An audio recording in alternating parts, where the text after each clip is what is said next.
Hey everybody, Mike Giardina with CrossFit Health. We're here at the Metabolic Health Summit in Santa Barbara, California. I'm super happy to be here with Dr. Chris Palmer. We're going to talk about mental health as a metabolic disorder. But before we do that, can you provide the CrossFit community a little bit of just background information on yourself, kind of what your research and also what your specialty is in terms of medicine, and then we'll dig into the mental health disorders being a metabolic disorder. Absolutely. So I am a psychiatrist at Harvard Medical School.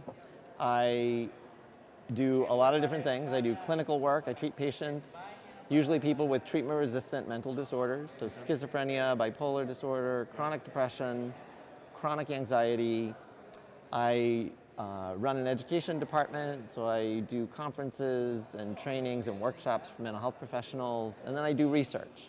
And my research over the last many years, I've done research on sleep, addiction, and more recently I've been doing research on metabolism and its relationship to mental health. And that's what we're going to dig into here, right? Yes. Metabolism and its relationship to mental health.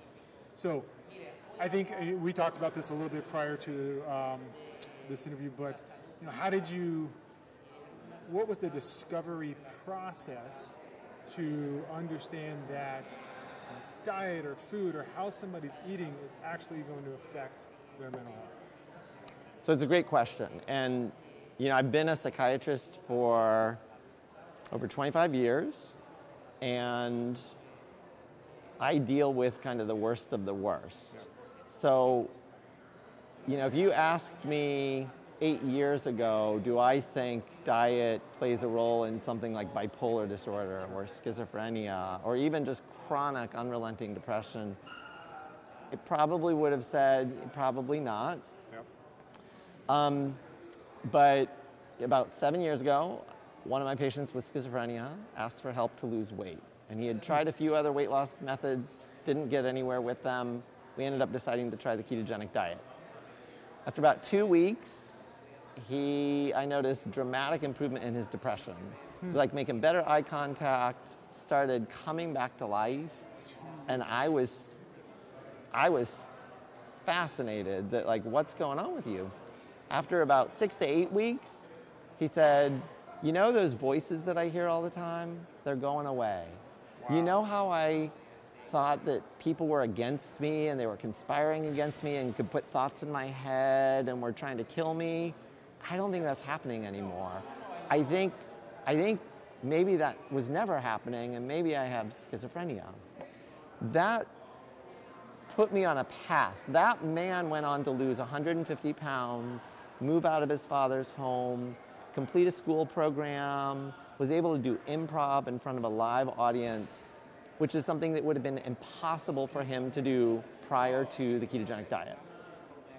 So initially, I was kind of dumbfounded and just not even believing what I was seeing. I actually asked a few colleagues and his father, am I crazy? Are you seeing what I'm seeing? This cannot be happening. This is impossible. And everybody involved was like, yeah, no, this is really happening. What's going on? So I started doing research and found out that the ketogenic diet, in addition to a weight loss diet and a popular trendy diet that Halle Berry and other people are doing, it is actually an evidence-based treatment for epilepsy. It can stop seizures when everything else fails to stop seizures. And that was kind of like the first clue to me, because I'm like, oh my gosh, we use seizure treatments all the time. Okay, so this is a no-brainer. A lot of the medications we use for patients like this are seizure treatments. Interesting. Anticonvulsants. Yeah. And so I'm like, well, maybe if this diet stops seizures, maybe that's why it's helping his symptoms. So I start using this diet with lots of other patients. I'm seeing equally impressive, sometimes even more impressive results with them. I start hearing from researchers around the world.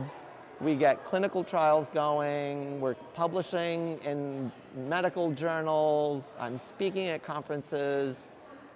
And the whole thing blows up. But in the meantime, all the way through, I keep digging. How the hell does a diet stop seizures? How the hell does a diet put schizophrenia into remission? This is impossible. This is going against everything I've been taught in medical school. Nobody talks about diet to treat mental health. Yeah, of course. And especially serious mental disorders, brain disorders. Nobody talks about this. And so I started diving in deep and trying to connect everything I was learning with everything we already know in the mental health field. Because we know like neurotransmitter imbalances play a role, Right. stress plays a role, genetics and epigenetics play a role, hormones, gut microbiome, all these things are known to play a role in mental health. And so as I kept learning more and more, I'm putting it together with everything that we already know and finally come out the other side realizing that what we call mental illness is actually a metabolic problem in the brain. And it actually ties everything that we know in the mental health field together. That's cool. It ties all of the existing science together in one way, and it starts to answer questions that we haven't been able to answer in the mental health field. When you ask people what causes mental illness, the most common answer right now is no one knows. Maybe neurotransmitter imbalances, maybe stress, we don't really Genetics, know. maybe you see it. Yeah. And this is the only way to put it all together into one coherent theory that makes sense. But the much more important thing about this theory, or putting it together, is that it opens up obvious new treatments. And those obvious new treatments are, we can change people's diet and change their brain metabolism. People could exercise and change their brain metabolism. People could reduce stress levels, get better sleep, all the things that we already kind of know are good for your general health. But if we do them in a concerted way, and sometimes people need special interventions. Sure. So I don't at all think everybody should be on a ketogenic diet. Right. But if you're suffering from a serious metabolic brain disorder, the ketogenic diet is a metabolic treatment. You know, it stops seizures, it rebalances neurotransmitters, and it can help at least some people with really serious, debilitating mental illness. So, you know, I know we talked about these. There are a lot of areas, common areas that are affecting mental health, right? So we said nutrition and exercise and stress and sleep, and you know, community and relationships and that kind of stuff as well. And it seems as though, at least with the example that you just provided, with something like the ketogenic diet, of this being intervention and really focusing on this one thing of nutrition, which, you know, has this metabolic effect on the brain, all these other areas that affect mental health now open up a little bit, right? Yes. Because you were saying, like, this guy was able to do stand-up comedy and get out and, you know, create relationships, leave his father's house, go to a job, like all these other things that fit within these other realms that now lead to better mental health outcomes as well. Absolutely. So many people, especially with, you know, even moderate or chronic mental disorders, they're stuck. Yeah. And they're stuck because their brain's not working. Right. And their brain's not working in different ways. And we call the different symptoms different disorders. Sure. So somebody might have anxiety, another person might have depression, another person might have bipolar disorder, and another person might have alcohol addiction. Right. Those are very different disorders, but they all involve the brain and they all involve brain metabolism. But those people are usually stuck, and those symptoms or those illnesses are affecting their sleep, their relationships, their ability to focus, their ability to even go to the gym. Motivation to get out and Yes, go to the gym. And so the ideal thing about this new understanding and this new way of treating mental illness is that if we can identify which areas are problematic, we can help people address them through a dietary intervention or exercise routine or better sleep or get off the drugs or smoking or alcohol or whatever. Yep. And once we do that, we can restore brain metabolism. Their brain can start firing on all cylinders. And you're right, life becomes easier. All the other things just fall into place. And you don't need a mental health professional to tell you how to do all the other things. you start doing them for yourself because I need friends. I need to get a job now. I need to, help out around the house. I need to do other things. And people start doing them. Yep. So we just have to figure out which lever to go after to unglue them, essentially. Absolutely. Yeah, that's cool. So what we talked about right now is really a lot of these, severe mental health disorders. And how does something like this apply to the general public? That maybe it's not schizophrenia or bipolar or high amounts of anxiety, but it's general anxiety and moderate levels of depression, but are ongoing, and that kind of stuff, which I think is probably a lot more common in the general public than we think. Unfortunately, it is. Yeah. So mental disorders are now the leading cause of disability in the United States and on the planet. And depression is the leading cause of disability. So it's a lot more common than people realize. Sure. But even mild depression, mild anxiety, the rates are skyrocketing, and they're really skyrocketing in youth. People who are under 25 have like double the rates of most mental disorders, and it's across the board. Mild ones like anxiety, depression, but also severe ones. It's at least double for most of the mental disorders over the last 20 years. And the COVID-19 pandemic just threw, salt on a wound. And, at one point during the pandemic in 2020, they interviewed a representative sample of the United States population. About 50% of all Americans said they were having symptoms of depression, anxiety, PTSD, or alcohol abuse. They asked all of the adults, it was only adults, they asked all of the adults, have you seriously thought about killing yourself in the last 30 days? 11% said yes.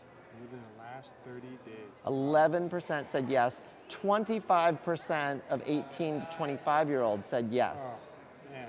People are fried. They are burned out. The pandemic just fried them even more. And so this is a real problem. Yep. But I want to point out, at the same time that these mental disorders are skyrocketing, guess what else is skyrocketing? Metabolic disorders, Sure. obesity, diabetes, prediabetes, cardiovascular disease. I'm here to say that's not a coincidence. Yeah. They are directly related and they are directly connected. And if we're going to do anything about the obesity epidemic, we have to pay attention to mental health. Sure. But if we want to do something about mental health, we have to pay attention to obesity. They're all interconnected. And so, right now the statistics are about 50% of all Americans have prediabetes or diabetes. Half of all Americans have one of those two things. We have strong evidence all the way from clinical trials, large population studies, but also basic neuroscience in humans and animal models. We have strong evidence that insulin resistance leads to depression, anxiety, and much more serious mental disorders. Yep. So insulin resistance is key. If you can lower your insulin resistance, you are much more likely to have improved metabolic health and mental health. How do you lower insulin resistance? There are lots of things. Sure. But diet and exercise are the two most powerful levers. Yep. Sleep is important. Drug and alcohol use are also important. All the other things we've been talking about are important, but diet and exercise are key for the majority of people. Sure. And if they can, so for somebody with insulin resistance, I would strongly push them toward, let's get rid of the junk food, first and foremost. Let's get rid of the junk food. Let's get rid of the sweets. Next step, maybe let's go for a whole food kind of a diet. Whatever you want, I don't care. You want to be vegan? Go for a whole food plant-based diet. You want to be vegetarian? Go for a whole food vegetarian diet. You want to do a low carb diet? Great, but do a whole food low carb diet. You want to go keto? Do a whole food keto diet.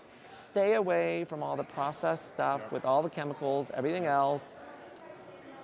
For most people, one of those diets will do it for them. At least one of those diets, if they can really find something that they like, that they can stick with.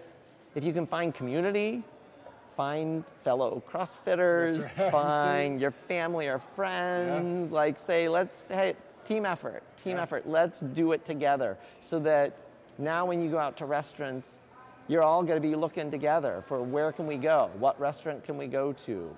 If you have a dinner party or just hanging out watching a movie, everybody's bringing the same type of food. Nobody's bringing the junk food crap. You're bringing this healthy food. They have all the junk food, and you look like the different one, Yes. right? Like that's hard. It can be hard for people, and you surround yourself with like-minded people, and you guys are all eating the similar things and bringing the similar things to the party. Like it's just a little more acceptable. You know, it's a little bit easier to maintain that behavior when you have that kind of support, right? It is. Yeah. And at least, you know, if you can't convince your friends and family to do it with you, at least let them know, I'm trying to improve my health and I need and want your support. Don't be shoving that stuff in my face, telling me, come on, you can have just one. Yeah, come on, moderation. oh, you've been so good all week. Yeah, you deserve right, it. You right. deserve a break.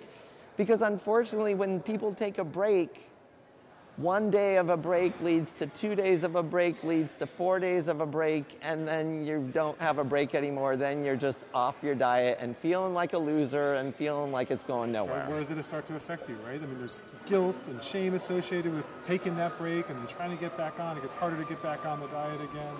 Yeah, I mean, that's super interesting. No, that's. So here's my last question, because I was thinking about this when you first said it. You had said that what you've learned about nutrition and the metabolic impacts in the brain connect all these different areas of mental health. It solves some of the questions that have been in your field for a long time, and it starts to really bring things together. My question is, how long does it take that information to spread out to the mainstream, like to the public, to where they can have access to that? They can start, you know, following those guidelines and actually improving these, you know, metabolic issues, whether it's something like chronic disease or mental health in the public. I kind of laugh because that's the question I am struggling with and sleepless over sometimes. Like, how the hell can we get this out there? And I want this out there as just a public service announcement so people can do things on their own to take care of their health. But I also want this in mental health clinicians' offices. I want it in psychiatric hospitals. If somebody's hospitalized because they tried to kill themselves, I want people to pay attention to their diet. I want people to have them exercising, not just sitting around eating crap food and giving them pills that are unlikely to be effective long term.